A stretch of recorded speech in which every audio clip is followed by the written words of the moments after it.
High Court of Karnataka has rendered a significant and a sensational stay order on further investigation in a rape case and a 498A case filed by the wife against her husband, and the family members of the husband has been dragged into the web of crime. బరి తెగించిన భార్య భర్త మీద పెళ్ళైన రెండవ రోజే భర్త మీద ఒక రేప్ కేసు ఫైల్ చేసి భర్తను వదిలేసి వెళ్ళిపోయిన ఉదంతం ఇది. ఇక్కడ ఫ్యాక్ట్స్ ఆఫ్ ది కేసు ఏంటంటే, కర్ణాటక హైకోర్టు ఒక బరి తెగించిన భార్య ఫైల్ చేసిన రేప్ కేసును భర్త క్వాష్ పిటిషన్ ఫైల్ చేసుకుంటే under section 482 of the CrPC Karnataka high court ఈ యొక్క క్వాష్ పిటిషన్లో ఈ ఎఫ్ఐఆర్ని స్టే ఆర్డర్ ఇవ్వడం జరిగింది. ఎలాంటి క్రిమినల్ ప్రొసీడింగ్స్, ఎలాంటి ఇన్వెస్టిగేషన్స్, ఎలాంటి ఎంక్వైరీస్ ఇంకా ఫర్దర్గా తీసుకురావద్దు అని చెప్పి పోలీసు వారికి ఒక స్టే ఆర్డర్ ఇవ్వడం జరిగింది. Before getting in to the facts of the case, kindly subscribe my channel. ఎందుకంటే ఈ మధ్యన చాలా ఫాల్స్ కేసెస్, చాలా ఫ్రివలస్ కేసెస్, ఇలాంటి కేసెస్ ఎక్కువగా ఆడవారు ఈ 498 కేసెసే కాకుండా ఈ రేప్ కేసెస్ కూడా, సెక్షువల్ హారాస్మెంట్ కేసెస్ కూడా భర్తల మీద ఫైల్ చేయడం జరుగుతుంది. ఎక్కడైతే భర్త నష్టపోతున్నాడో, భర్త యొక్క ఫ్యామిలీ మెంబర్స్ నష్టపోతున్నారో, ఇలాంటి ఫాల్స్ కేసెస్లో ఇరుక్కుంటున్నారో, అలాంటి సందర్భాల్లో ఇలాంటి జడ్జిమెంట్స్ ప్రతి ఒక్కరికి దారి చూపడానికి అనుకూలంగా ఉంటాయి. కాబట్టి ఇలాంటి జడ్జిమెంట్స్ని నలుగురికి మనం అందించాలి అంటే మీరు లైక్ చేస్తే, మీ యొక్క లైక్ యూట్యూబ్ వారిని ఎంకరేజ్ చేస్తుంది. యూట్యూబ్ వారు 10 మందికి రికమెండ్ చేస్తారు. సో ఈ వీడియో 10 మందికి చేరాలి అంటే కైండ్లీ అట్లీస్ట్ మీకు షేర్ చేసే టైం లేకపోయినా లైక్ చేయండి. అలాగే వీలైతే సబ్స్క్రైబ్ చేయండి, నోటిఫికేషన్ బెల్ని కూడా ట్యాప్ చేయండి. అయితే కర్ణాటక హైకోర్టు ఈ సంచలనాత్మకమైన ఒక స్టే ఆర్డర్ ఇవ్వడం వెనుక ఉన్న కారణాలు ఏంటంటే, జనరల్గా ఈ 498A కేసు, ఈ డొమెస్టిక్ వైలెన్స్ కేసు, ఈ క్రిమినల్ క్రూయాలిటీ కేసెస్, భర్త మీద ఎక్కడైతే భార్యలు ఈ ఫాల్స్ కేసెస్ పెడుతున్నారో ఈ కేసెస్లో ఒక ఫేమస్, ఒక రెప్యుటేటెడ్, ఒక ఎక్స్పర్ట్ అడ్వకేట్ దగ్గరికి వెళ్ళి ఆయన క్వాష్ పిటిషన్స్ ఫైల్ చేసిన సందర్భాల్లో కూడా మా ఏపీ హైకోర్టు అండ్ తెలంగాణ హైకోర్టులో మా ఎక్స్పీరియన్స్ని బట్టి, being in a pragmatic manner, ఏం జరుగుతుందంటే భర్తకి లోయర్ కోర్టులో ట్రయల్ ప్రొసీడ్ అవుతూ ఉంటుంది. ఈ 482 సిఆర్పిసి క్వాష్ పిటిషన్స్లో rest of the family members ఎవరైతే ఉన్నారో, భర్త యొక్క ఫ్యామిలీ మెంబర్స్ వాళ్ళు కూడా కేసులోకి డ్రాగ్ ఆన్ అవుతూ ఉన్నారు. కాబట్టి false cases family of the husband మీద కూడా పెడుతున్నారు. కాబట్టి తల్లిదండ్రులు అంటే అమ్మాయికి అత్తమామలు, ఆడబిడ్డలు, ఇంకా బావలు, బాంబర్దలు, ఇలాంటి బ్రదర్స్, భర్త యొక్క బ్రదర్స్, వీళ్ళందరి మీద కూడా కేసు పెడుతున్నారు. కాబట్టి వాళ్ళకి మాత్రం కొన్ని కండిషన్స్ని సాటిస్ఫై చేస్తే, ఏదైనా మెడికల్ గ్రౌండ్స్ని బేస్ చేసుకుని, లేకపోతే వాళ్ళు అబ్రాడ్లో ఉన్నారని ప్రూవ్ చేసుకుంటే, అలాంటి సందర్భాల్లో అంటే భర్త యొక్క అడ్వకేట్ అంటే పిటిషనర్ యొక్క అడ్వకేట్ క్వాష్ పిటిషన్స్లో ప్రాపర్గా ఆర్గ్యూ చేస్తే అక్కడ జస్ట్ వాళ్ళకి డిస్పెన్స్ విత్ ది అపీరెన్స్, అంటే అన్ని సందర్భాల్లో మీరు కోర్టుకు రావాల్సిన పని లేదు. ట్రయల్ అంటే ఛార్జ్ షీట్ ఫైల్ చేయండి, కేసు కోర్టుకి తీసుకెళ్ళండి, కోర్టుకి తీసుకెళ్ళిన తర్వాత ఫర్దర్గా ఏ ప్రొసీడింగ్స్ జరుగుతున్నా కూడా అన్ని వాయిదాలకి వాళ్ళు అటెండ్ అవ్వక్కర్లేదు అని డిస్పెన్స్ విత్ అపీరెన్స్ అనే ఆర్డర్స్ మాత్రమే ఇస్తున్నారు ప్రస్తుతం కోర్టులో 90% క్వాష్ పిటిషన్స్లో. అలాంటి సందర్భాలలో ఈ సంచలనాత్మకమైన ఈ నిర్ణయం తీసుకున్న జడ్జి గారు నిజంగా 2 చేతులు ఎత్తి దండం పెట్టాలి. దేవుళ్ళ లాంటి ఆయనలా ఉన్నారు. ఎందుకంటే ఇక్కడ ఒక ఫ్యామిలీలో జరిగిన ఇష్యూని బరిదెగించిన భార్య భర్త మీద రేప్ చేశాడు అని పెట్టిన కేసుని జనరల్గా ఇంకొక పరిస్థితుల్లో అయితే ఇలాంటి ఆర్డర్ ఇవ్వకపోవచ్చు. ఇక్కడ చాలా favourable order to the husband ఇవ్వడం జరిగింది and the family members of the husband ఇవ్వడం జరిగింది.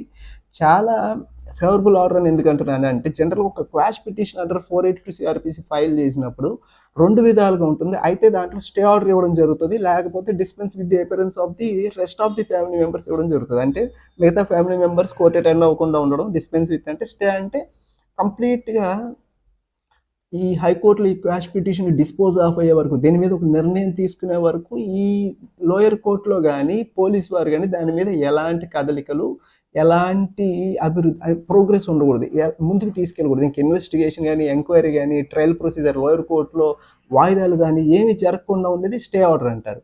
సో ఇక్కడ మనకి ఇది ఎఫ్ఐఆర్ స్టేజ్లో ఉంది. కాబట్టి ఈ ప్రస్తుత కేసులో మన అడ్వకేట్ ఎవరైతే అడ్వకేట్ ఉన్నారో ఆయన చాకచక్యంగా వాదించి ఈ లోయర్ కోర్టు ప్రొసీడింగ్స్ని ఇంకా ఫర్దర్ ఇన్వెస్టిగేషన్ని పోలీసు వారు ఎటువంటి విధంగా అక్యూజ్డ్‌ని టచ్ చేయకుండా ఉండే విధంగా ఒక స్టే ఆర్డర్ తీసుకురావడం జరిగింది. ఇలాంటి జడ్జిమెంట్స్ గురించి మరిన్ని మీరు తెలుసుకోవాలి అంటే కైండ్లీ సబ్స్క్రైబ్ మై ఛానల్. ఎందుకంటే నౌఎడేస్ ఈ ఫ్యామిలీ కేసెస్ చాలా ఎక్కువైపోతున్నాయి. డివోర్స్ కేసెస్, ఈ 498 క్రుయాలిటీ కేసెస్ అనేది ప్రతి 100లో ఒక 40, 50 వరకు ఇవే కేసెస్ ఉంటున్నాయి పోలీస్ స్టేషన్స్‌లో ఫైల్ అయ్యే ఈ క్రిమినల్ కేసెస్‌లో. అయితే before getting into the facts of the case, before getting into the contentions of the petitioner and the contentions of the respondent, ఇంకా హైకోర్టు యొక్క అబ్జర్వేషన్స్ మనం డిస్కస్ చేసుకునే ముందు మీకు ఇక్కడ వరకు వీడియో నచ్చితే కనుక ఒక లైక్ చేయండి, సబ్స్క్రైబ్ చేయండి, ఇంకా షేర్ చేయండి. అయితే ఇక్కడ ఎవరైతే ఈ భార్యాభర్తలు ఉన్నారో, ప్రస్తుతానికి భార్యాభర్తలు అనుకుందాం, 4 years నుంచి their marriage was held and performed on 27th January 2023. వాళ్ళిద్దరికి మ్యారేజ్ జరిగిన 27th January 2023, exactly 1 year ago. అయితే ఈ మ్యారేజ్ జరిగిన డేకి 4 years నుంచి ముందు నుంచి కూడా వాళ్ళిద్దరు కలిసి ఒకే ఎంఎన్సి కంపెనీలో వర్క్ చేస్తున్నారు బెంగళూరులో. అయితే అక్కడి నుంచి వీళ్ళ పరిచయం ఏర్పడి వీళ్ళిద్దరు ఫ్రెండ్షిప్గా మారి, ఫ్రెండ్షిప్ ప్రేమగా మారి ఇద్దరు మ్యారేజ్ చేసుకునే వరకు వచ్చారు. అయితే 27th January ఒక అకేషన్ ఏంటంటే అమ్మాయి యొక్క బర్త్డే, ఎవరైతే వైఫ్ ఉన్నారో, ఎవరైతే డిఫాల్ట్ కంప్లైంట్ ఉన్నారో ఆమె యొక్క బర్త్డే రోజు ఒక అకేషన్గా తీసుకొని అదే రోజు వాళ్ళిద్దరూ మ్యారేజ్ చేసుకోవడం జరిగింది. టెంపుల్కి వెళ్ళి మ్యారేజ్ చేసుకున్నారు. టెంపుల్కి వెళ్ళి మ్యారేజ్ చేసుకున్న తర్వాత ఇద్దరు ఫుల్ కాన్షియస్తో, ఎవరి ఫోర్స్ లేకుండా రిజిస్టర్ ఆఫ్ మ్యారేజెస్ మల్లేశ్వరంలో వెళ్ళి without any coercion, without any force ఇద్దరు సిగ్నేచర్స్ చేసి మ్యారేజ్ని రిజిస్ట్రేషన్ కూడా చేసుకోవడం జరిగింది. రిజిస్ట్రేషన్ చేసుకున్న ఇమీడియట్లీ అక్కడ భార్య యొక్క భాగవతం బయటపడింది. భార్యకి పెళ్లి చేసుకున్నాడు, భర్త యొక్క ఇంటికి తీసుకెళ్ళాడు. ఒకరోజు కాపురం ఉండే క్రమంలో ఇద్దరు క్లోజ్గా ఉన్న పరిస్థితుల్లో ఆమె ఫోన్ చూడగా అప్పటికి ఈవెన్ ఆఫ్టర్ మ్యారేజ్ కూడా పాత ప్రియుడితో ఒక ప్రేమ భాగవతం నడుపుతున్న భార్య ఉదంతం బయటపడి, విషయం బయటపడిన తర్వాత భర్త గట్టిగా ప్రశ్నించిన తరుణంలో భర్తతో గొడవ పడి భర్తని దూషిస్తూ భర్త మీద కంప్లైంట్ పెడతాను, భర్తని ఇబ్బంది పెడతాను అని చెప్పి వాళ్ళ ఫ్యామిలీ మెంబర్స్ని తిట్టుకుంటూ ఇద్దరు అరుచుకొని అక్కడి నుంచి వెళ్ళిపోవడం జరిగింది. 29th January హౌస్ వదిలేసి, భర్త యొక్క హౌస్ వదిలేసి వెళ్ళిపోవడం జరిగింది. అయితే they got married on 27th, గొడవ అయింది 28th January, 29th వెళ్ళిపోవడం జరిగింది. అయితే వాళ్ళ ఇంట్లో ఉన్నది జస్ట్ 1 day మాత్రమే. ఆ 1 day తర్వాత 29th నుంచి వాళ్ళిద్దరికి ఎలాంటి కాన్వర్జేషన్స్ లేవు, ఎలాంటి ఇంటరాక్షన్స్ లేవు, ఇద్దరి మధ్యలో ఏమి టర్మ్స్ లేవు, no phone calls, no WhatsApp messages, no interactions. అయితే exactly after 32 days 1st March 2023 ఆ రోజు దగ్గరలో ఉన్న పోలీస్ స్టేషన్కి వెళ్ళి ఆమె ఫ్యామిలీ మీద, భర్త మీద ఒక రేప్ కేసు పెట్టి, అలాగే భర్త యొక్క ఫ్యామిలీ మీద 498A కేసు పెట్టి ఒక ఫాల్స్ కేసు వాళ్ళ మీద వాయిస్ చేసి వాళ్ళందరినీ రివెంజ్ఫుల్ ఇంటెంట్తో రోడ్డుకు లాగాలని ప్రయత్నం చేసింది. ఇదే ప్రయత్నంలో after filing that complaint police వారు కూడా without appreciating the evidence case తీసుకున్నారు. నిజాలు పరిశీలించకుండా. యాక్చువల్గా ఇలాంటి కేసు కట్టే ముందు 498A కేసు కట్టాలన్నా, లేదా ఇలాంటి please wait, I'm getting calls, legal calls వస్తున్నాయి.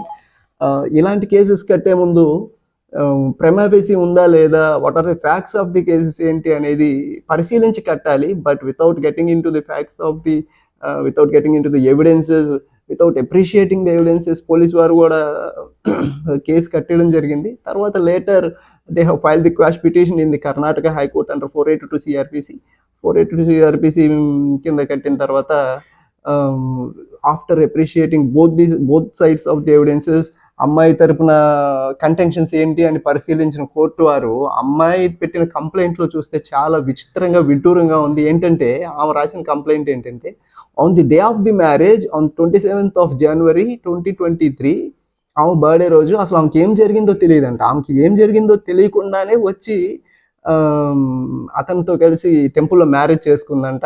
ఏమి తెలియకుండానే రిజిస్ట్రార్ ఆఫ్ మ్యారేజెస్ ఆఫీస్కి వెళ్ళి సిగ్నేచర్స్ పెట్టిందంట. ఏం జరిగిందో తెలియకుండానే అతనితో కాపురం చేసిందంట. అంతా కూడా ఒక మత్తులో జరిగిపోయింది, నాకు తెలియదు ఇదంతా జరిగిందని చెప్పి ఒక డిఫెన్స్ తీసుకోవడం జరిగింది. ఈ డిఫెన్స్తోనే వాళ్ళిద్దరి మధ్య జరిగిన ఆ రోజు 28th వాళ్ళిద్దరి మధ్యలో జరిగిన ఒక సెక్షువల్ యాక్ట్ని రేప్ కింద పరిగణలోకి తీసుకోవాలని చెప్పి కంప్లైంట్ పెట్టడం జరిగింది. ఇదంతా పరిశీలించిన హైకోర్టు, దేవుళ్ళంటి మన హైకోర్టు జడ్జి గారు, కర్ణాటక హైకోర్టు జడ్జి గారు అమ్మాయిని మందలిస్తూ, నీకు విత్ కన్సెంట్తో జరిగింది, మీ ఇద్దరు భార్యాభర్తల మధ్య వచ్చిన డిస్ప్యూట్ని నువ్వు రేప్ కేసుగా ఎలాగ కన్సిడర్ చేస్తారని పోలీసు వారిని కూడా మందలిస్తూ, ముట్టికాయలు వేస్తూ, వాళ్ళ మీద తగిన చర్యలు తీసుకోవాలని ఆదేశిస్తూ, ఫర్దర్గా ఇలాంటి కేసెస్ కట్టద్దు అని చెప్తూ ఈ టోటల్ కేసు మొత్తం మీద కూడా ఒక స్టే ఆర్డర్ ఇవ్వడం జరిగింది. జనరల్గా ఈ 498A కేసెస్లో డిస్పెన్స్ విత్ ఇస్తారు, మిగతా ఫ్యామిలీ మెంబర్స్ అపేర్ అవ్వాల్సిన పని లేదు కోర్టుకి, అవసరమైతే అపేర్ అవ్వాలి అని చెప్పి, ఎందుకంటే ఫాల్స్ కేసెస్ అందరూ ఫ్యామిలీ మెంబర్స్ మీద డ్రాగ్ ఆన్ చేస్తూ ఉంటారు కాబట్టి. బట్ రేప్ కేసులో ఇలాంటి ఒక డెసిషన్ తీసుకోవడం అనేది రియల్లీ ఒక ఫ్రూట్ఫుల్ ఈవెంట్ టు ది హస్బెండ్కి ఒక పెద్ద ఏమంటారు, ఇట్స్ గ్రేట్ బూన్, ఒక అదృష్టం లాంటిది. సో ఇలాంటి జడ్జిమెంట్స్ని మీరు తెలుసుకోవాలి, ఎందుకంటే ప్రతి ఒక్కరి ఫ్యామిలీస్లో, ప్రతి సొసైటీలో జనరల్గా జరుగుతున్న ఇన్సిడెంట్స్ ఇవన్నీ కూడా. ఇలాంటి ఇన్సిడెంట్స్ని ఎదుర్కోవాలి అంటే మీ ఫ్రెండ్స్కి మీరు సహాయపడాలి, లేదా మీ చుట్టూ జరుగుతున్న సమాజంలో జరుగుతున్న విషయాల్ని మీరు ఇలాంటి జడ్జిమెంట్స్ ద్వారా ఒక దారి చూపించాలి అనుకుంటే, మీ ఫ్రెండ్స్కు, మీ జీవితాల్లోనూ, మీ పిల్లల జీవితాల్లోనూ, మీ అన్నదమ్ముల జీవితాల్లోనూ, మీ ఫ్రెండ్స్ జీవితాల్లోనూ ఇలాంటి జడ్జిమెంట్స్ ఉపయోగపడాలి అనుకుంటే ఖచ్చితంగా ఈ వీడియోని లైక్ చేయండి, సబ్స్క్రైబ్ చేయండి, వీలైతే మీకు టైం ఉంటే షేర్ చేయండి. Thank you. Your practising high court advocate is signing of.